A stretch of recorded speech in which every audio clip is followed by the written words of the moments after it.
Good morning, good afternoon, good evening. Welcome back sa ating channel. It's a truck. So ngayong araw na ito, tayo ay mag-update ng ating mga pinikula na nabili noong nakaraan. Tingnan natin kung ano naging itsura nila after ma-acclimate sa outdoor environment na shaded lang.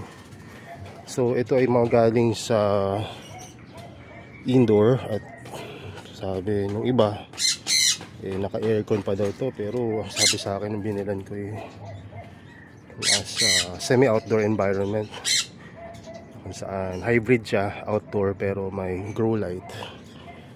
So galing to kay Sir Leonardo Da Vinci, yun yung kanyang name sa Facebook. So nagbebenta siya ng mga uncommon pink, which is magagandang klase talaga. So ito yun. So yung mga una natin, galing naman to sa iba na bigay sa atin ni Sir Joey. Yan, Sir Joey may bigay ng ibang mga ping dyan. At parang binigyan ko rin siya ng ibang klase ng mga carnivorous plant. So nung binigay sa akin to, parang pinlant ko lang siya sa isang community pot. Tapos medyo ibang iba na pabayaan ko. So nung nakapag-organize na ako ng mga plants na iba nung time na yun, na umpisan ko na silang i-propagate at yun, tuloy-tuloy na. At talaga matitibay na to dahil naranasan na neto yung maulan, bagyo, tapos sobrang init at talagang dry na environment. Kaya mapansin nyo, kahit nasa pure sphagnumos sila na toppings dyan, buhay na buhay sila. Kahit na yung mga nakaraan, yung mga nakita nyo na mga nagtuyuan, na mga newly propagated, nagtuloy rin na sila yung maliliit. Hindi nga lang ganun kabilis lumaki, pero at least buhay, di ba? So masihintayin nga lang natin yan ng ilang panahon bago natin mai-out or makita yung full glory ng itsura.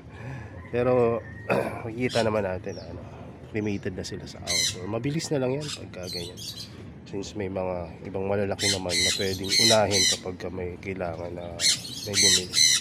Tapos dito naman sa hybrid, pag hybrid talaga pansin ko medyo ganda siya, matibay, ganyan. So ayan yung mga hybrid natin.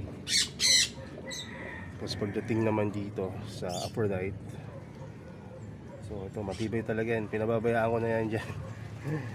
Buhay na buhay pa rin.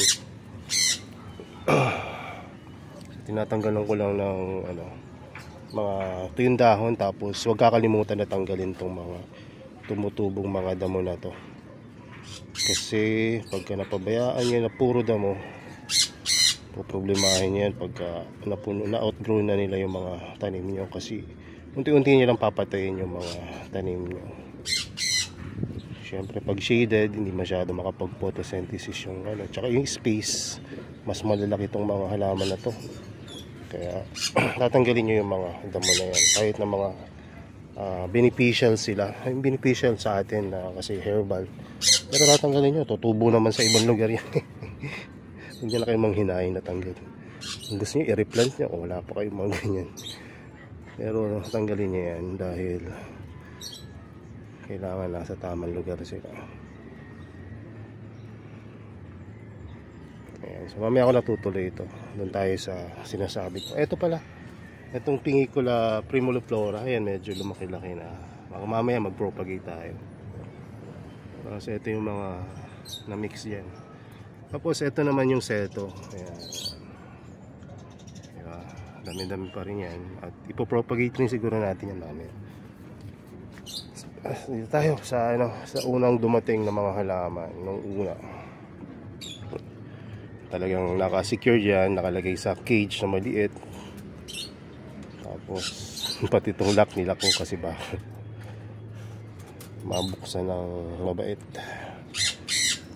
So ayan, ito na yung Pingicula martinetti natin. Itong nasa dulo. Hindi ko na yan lalabas kasi kahapon naghirapan kong i-arrange yan. So siksik yan sila, kaya pag inangat ko magugulo. So ito ito yung Martinetti natin at may propagation na rin tayo dyan.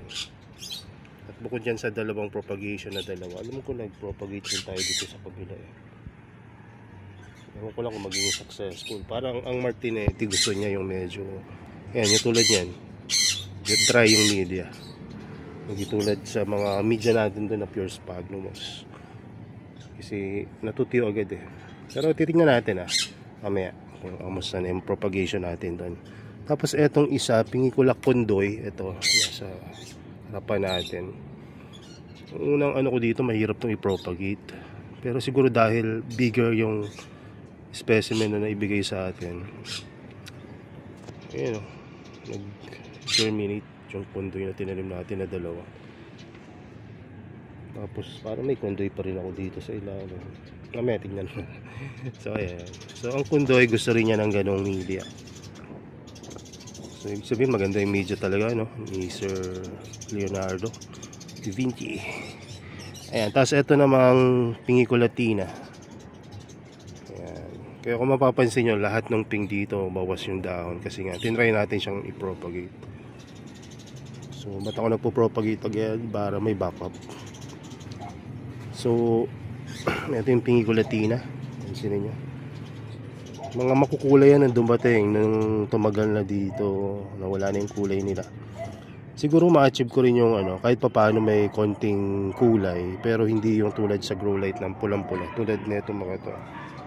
Yan, galing to kahapon lang to dumating through LVC. Kay Sir Leonardo rin yung galing. So nag-iba sila ng kulay kasi nga sanay sila dun sa grow light na intense yung liwanag. Eh dito sa atin talagang shaded lang itong lugar natin. So ito naman yung isa, Pingicula Florian. Itong Florian, tingin ko hindi siya ano, makulay talaga siya kahit na sa shaded lang siya. Kasi pansin nyo, may yung tumubo ng mga nag-strike, may kulay na agad oh. May konting kulay. Hindi ko alam, ay sorry. Na yung brightness nataasan ko. Pansinin nyo, may hue agad ng pinkish ko na kulay. Tapos ayan, may propagation dito. Ngayon lang siya nag-strike. Pero ito, yung nauna, strike na siya. Dito pala sa mga propagation ito, hindi 100%. Minsan sa apat, isa lang yung nag-strike. Minsan dalawa. So 50%, mababa ng 50% yung ano. Kasi siguro dahil nga from indoor sa outdoor natin siya inalagaan. Tsaka hindi pa masyadong stable, pinopagate na agad natin. So ito naman yung Pingicula Escherichia na ba ito? Tama, hindi. Ellershiei. Ayan, ayan, basahin nyo na lang. Ayan, so ito siya. Maliit talaga siya nung na-receive ko. Hindi ko alam kung ito yung previous sa akin or maliit talaga siyang ping. May nag-germinate ba? Parang walang successful na propagation. Ay yung nakatabi niya, ano lang yan, damo lang yan. Naliban na lang kung meron dito sa kabila. Mamaya, tignan natin. So ito yung kinain ng daga, yung Pingicula agnata, ex emarginata. Kabisado ko yung name niya kasi ito yung napahamak na halaman kinain ng daga. So lumalaki pala ito ng malaki kasi may nakita akong for sale ngayon ni Sir Leonardo. Kung nakita ko yun bago ko i-purchase itong mga nauna ko, malamang binili ko rin siya. Pero meron na kasi ako nabuhay. So sayang naman kung bibili ulit ako, diba? So kung itong buhay na, sa tingin ko mabilis lumaki itong ping na to kasi ano siya yung mga malaking klase na ping. So seedling pa lang yan. So ito naman sumunod yung previous rin na isa natin, Pingicula Johanna. Ito yung backup lang ni Sir na binigay sa atin. Tinry ko na itong i-propagate pero walang successful na propagation na nangyari since dahil maliit pa nga. So ito yung bago. So pakita ko na lang sa inyo. Pingicula Marciano yata ito. So, medyo nabalik ko yung dahon niya pero hindi yan na damage siya, naputol. Bumalik ko lang dahil sa isang araw lang naman yung shipping, nung isang araw tapos dumating kahapon. So 24 hours ko lang nasa package siya pero ganyan yung naging itsura. Siguro mabilis yung paglaki niya kaya ganyan. So ayan, Marciano. Ito naman yung Pingicula ano ba to? Ito yung Rectifolia. Isip ko baka namali siya ng ID pero hindi naman daw. May ganyan din daw siyang nirelease. Kasi ang Rectifolia, medyo round yung dulo ng leaf. Ito medyo patusok eh. So, tignan pa daw namin pag lumaki-laki. Kasi may order siya kahapon. Ay, nung isang araw na marami-rami. Napasabay ako sa order. Baka na-loss yung nagkapalit. Pero sabi niya, tama naman daw. So, hintayin na lang natin na lumaki-laki pa para pahingi tayo ng second opinion sa kanya kung tama talaga yung ID na ito. So, ito yung alam ko previous lang to. Pingicula gigantea X Mectezuma. Ayan. Ano to? Mectezuma. Ayan. So, ayan siya. Dami, nalaki rin daw to eh. So, ayan. Tapos, ito naman yung Pingicula culminensis X cyclosecta. So, may cyclosecta na tayo dito na marami. Pero, ito wala pa tayo. Hybrid ng culminensis X cyclosecta. So, ayan. Tapos, ito naman yung Pingicula esseriana. Itong esseriana, yan, may mga successful propagation tayo. Ito kaya, ano kaya ito? Parang propagation rin yan. Ayusin nga natin yung nakatagilid yung isang nagdilig kasi ako ng hose gamit eh. So, tatlo yung naging nag-strike. So, mamaya ako na ayusin yan pagkatapos ng video. So ito namang nandito sa dulo, Pingicula agnata, red lip to. So pansin nyo may isa rin na successful propa dito sa gilid. Alam ko may propagation din ako sa baba. Nagpupula yata ito kahit na hindi ang chismis kasi. Nagpupula daw to pag malamig ang lugar. No? So baka i-aircon o ganyan. Pero dito nagpipinky siya eh. Siguro dahil malamig no mga nakaraang mga araw. Pag madaling araw kasi sa amin malamig, pagka araw mainit. Parang high kumbaga extreme ng cold and hot weather. Tapos ito naman Pingicula agnata red leaf X gigantea. May successful propagation rin tayo dyan. At alam ko meron din dyan sa baba. Tapos ito yung isa pa na nabili ko. Heterophilia X ano ba to? X Mediciana X gigantea. So ayan siya. So hindi ko muna yan gagalawin dahil kararating nga lang. Studian natin yan mamaya. Ayusin natin yung isa na tagigilid doon. Tapos ito naman yung mga ibang ping na nilagay natin sa dalawang klase ng media. So buksan natin to. Pupulis ko lang saglit. So ayan. Tagalan ako sa pagbukas. So ito yung mga propagation natin na nasa loob. Kung mapapansin nyo, dalawang klase ng media yung nandyan. Isang media na medyo kahawig nung kay Sir Leonardo da Vinci at isang media na ginagamit natin na usual sa mga ping natin na sphagnumos and perlite yung ilalim at pure sphagnumos sa ibabaw. So ideally maganda talaga tong media ni Sir kasi nga talagang bukod sa mamahalin nag-encourage siya ng mas dry na media, which is ayun yung gusto ng ping. Ayaw nila yung masyadong basa kasi nga nabubulok at pag napabayaan crown rot. Pero dito naman sa setup natin, bihira naman mangyari yung crown rot na yan. Ang madalas dito sa atin yung dito yung madalas fungus, fungus, algae, tapos nabubulok pero hindi nagka-crown rot ang madalas dito So siguro dahil na naka-outdoor tayo, kaya nga minabuti ko na mag-experiment kasi hindi lahat ng makabili kayo ng halaman sa iba tapos lalagay nyo sa growing area nyo, hindi ibig sabihin maganda yung media nya pagdating sa inyo, akma rin yun. So depende kasi yan sa growing condition na meron kayo. So kaya ayun, nag-experiment tayo kung ano talaga yung mas maganda. So napansin ko naman na maganda naman talaga yung media ni sir, no? So kaya ang ginawa ko, bumili ako ng ganyan karami na media worth 300 to 400 dyan. 1 kilo lang yan, pero mapapansin nyo parang ang dami. Dahil yung ilalim yan, may media na ako dito na lava rock. So dinagdagan ko na lang ng media na maganda sa ibabaw. Manipis nga yung ano yan, siguro kung uulitin ko yan, siguro dapat mga 1 kilo kalahati or 2, no, yung ibang ibabaw per tray, kaya mahal, di ba? Samantalang etong tray na to, siguro kung magko-compute ako dito, magkano lang to, 300 siguro.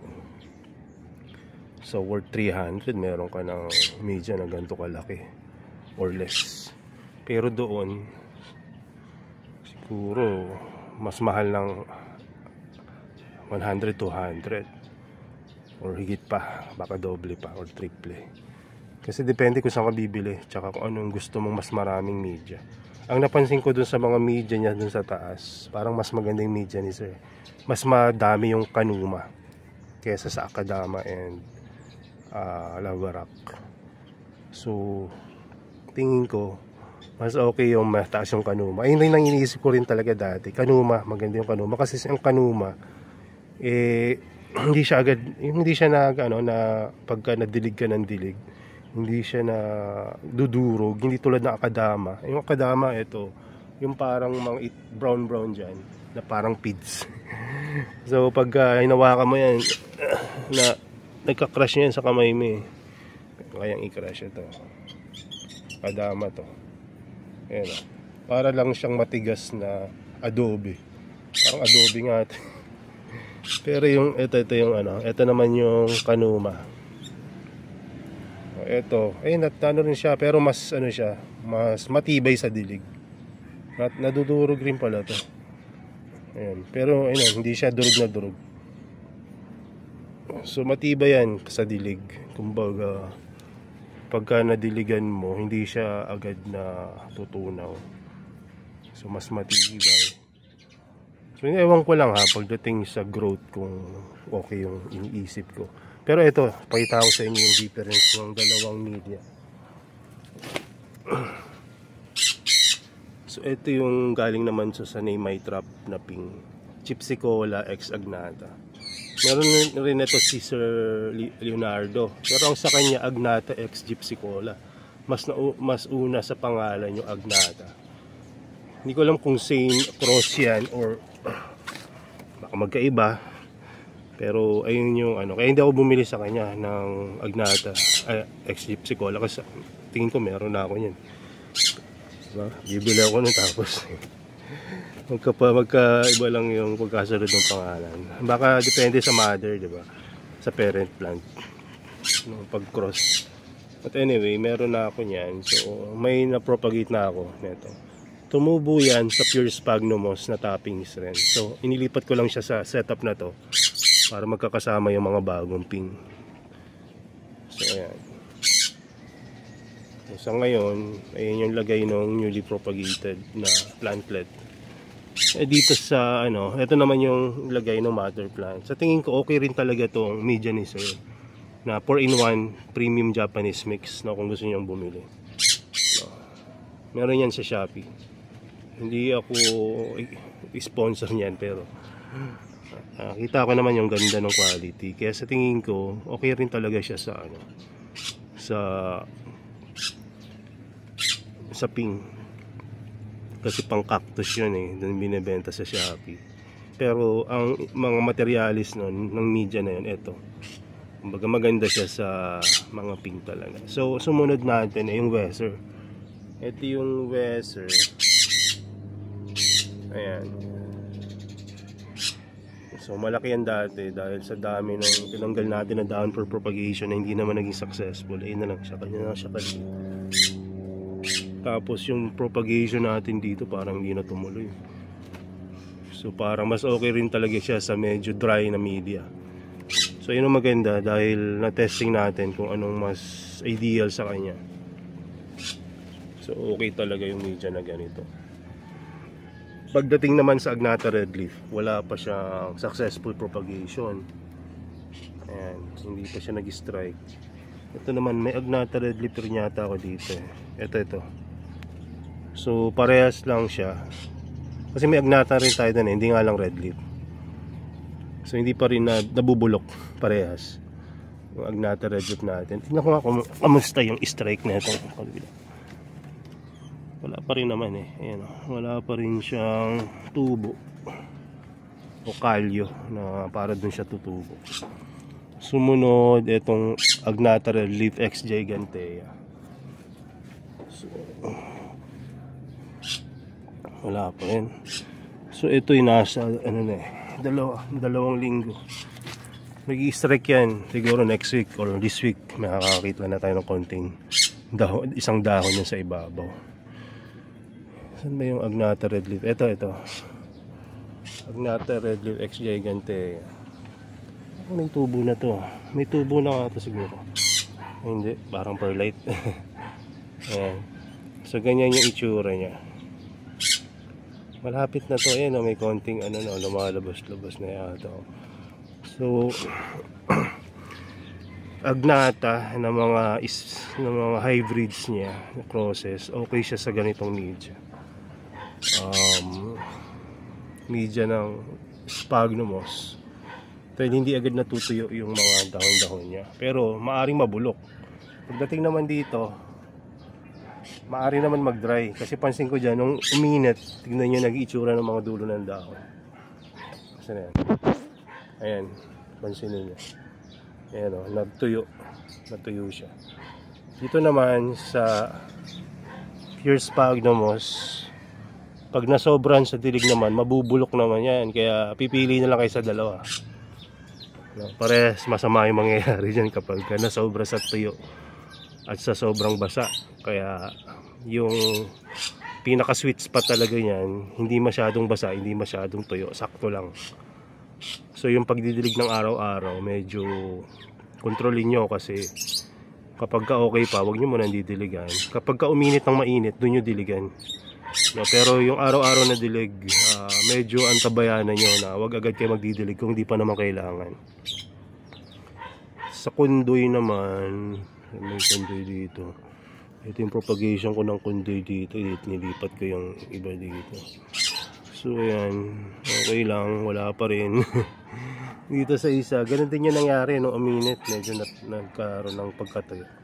Kaya nga pansin ko, sabi ko, baka mas okay talaga yung pure kanuma, yung ibabaw, kesa sa yung 4-in-1 na agad. No, kasi parang malamig yung pakiramdam pag ginawakan mo yung kanuma kesa sa ibang media. So, ayun ang pansin ko. Dito sa iba, ganun din naman yung naging lagay. Si Johanna ko, wala na naging maliit lang kasi yun eh. Kumuha ko ng isang dahon na maliit, wala rin, hindi rin naging successful dito. Pati dun sa taas pati sa pure kanuma, yung gantong media pala 4-in-1, wala rin naging successful sa akin sa Johanna kasi maliit pa yun. Tinry ko lang talagang siguro kung nilagay ko siya sa container na tight, close, airtight container, baka mabuhay pa. Kaya lang ang naman doon, ang challenge naman doon, kapag binuksan mo na. So, hintay mo talaga lumaki muna yun bago buksan kasi matutunaw rin yun pagka binuksan mo. Acclimate mo. So, ayun yung mga propagation ko. Pati itong Martinezzi. Ayan may mga naman dyan surviving na mga propagation pero wala pang strike yan. Ayan. Tapos may mga tinanim ako dito na bigay ni Sir Raylon na mga maliliit na Sancho. Saan bang tawag doon? Basta ayan ayan, yung mga ID niya. Ayan, diyan ko tinanim yun. So, makakaasa tayo na may mga tutubo dyan. Iba dyan tumubo na. Kasi iba dyan binigay sa akin na na seedling na. Yung iba naman dito, Gimea. Ayan. So, nakalimutan ko yung pangalan. Ano bang tawag doon sa maliit na Sancho? Tapos Gimea yung mga tinatanim. Gimea or Gimea. Kasi yan, nagtry rin pala tayo ng propagation dito ng Cyclosecta and Seto. Mukhang napapaibig na talaga ako sa sa 4-in-1 eh. Pero parang susunod na bibiling ko Kanuma na mataas. Kasi pansin ko sa media ni sir, tingnan nyo dito. Mga Kanuma yung mga umiibabaw na magaganda. May Akadama rin, pero parang mas mataas yung Kanuma eh. Pero dito parang puro Kanuma nga ito.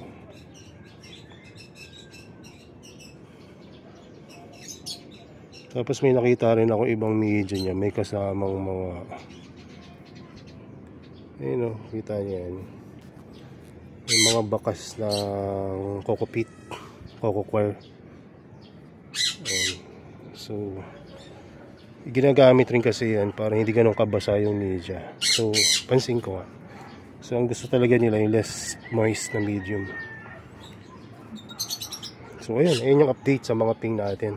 Kung mapapansin nyo, nasa cage yan, tsaka nasa kulungan ng panabong. Hindi, joke lang.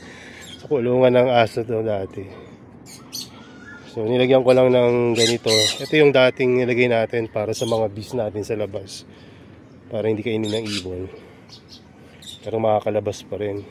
Since inalis ko na yan sa labas, ginamit ko na lang siya na nireuse ko na lang pang cover dito. Bakit natin nilagay yan? Kasi may mga ping na paborito ng mga daga at ipis at iba pang mga kumakain ng dahon.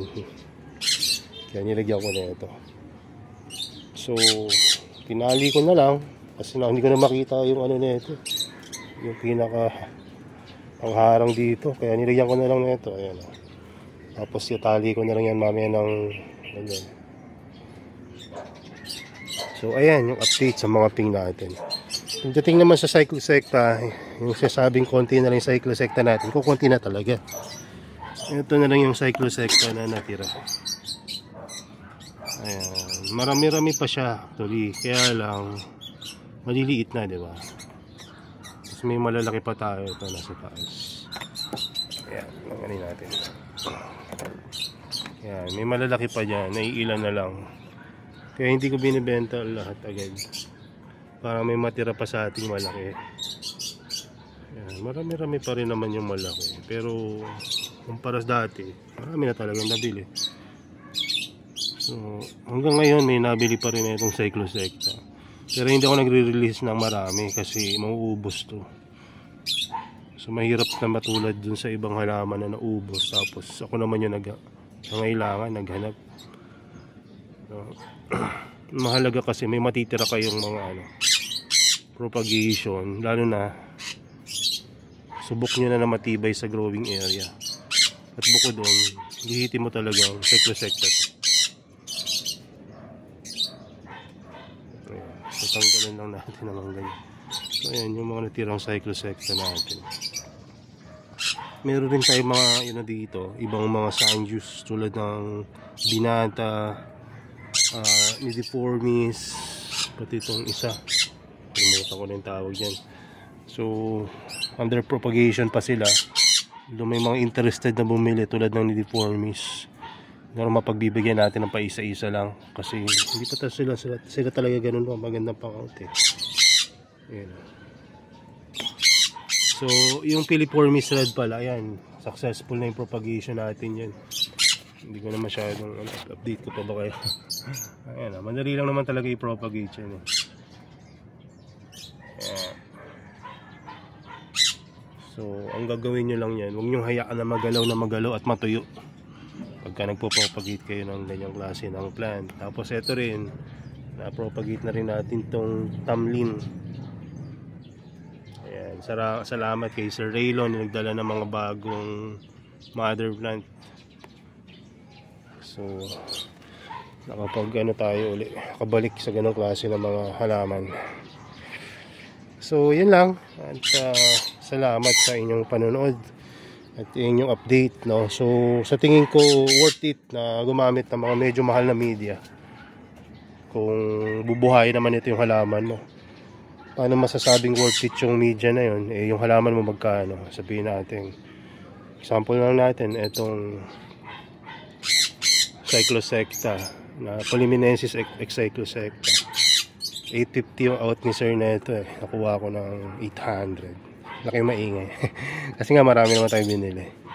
So kung 800 yan, tapos gagastos ka lang na magkano sa media, wala pang 100 kasi maliit na paso lang yan eh.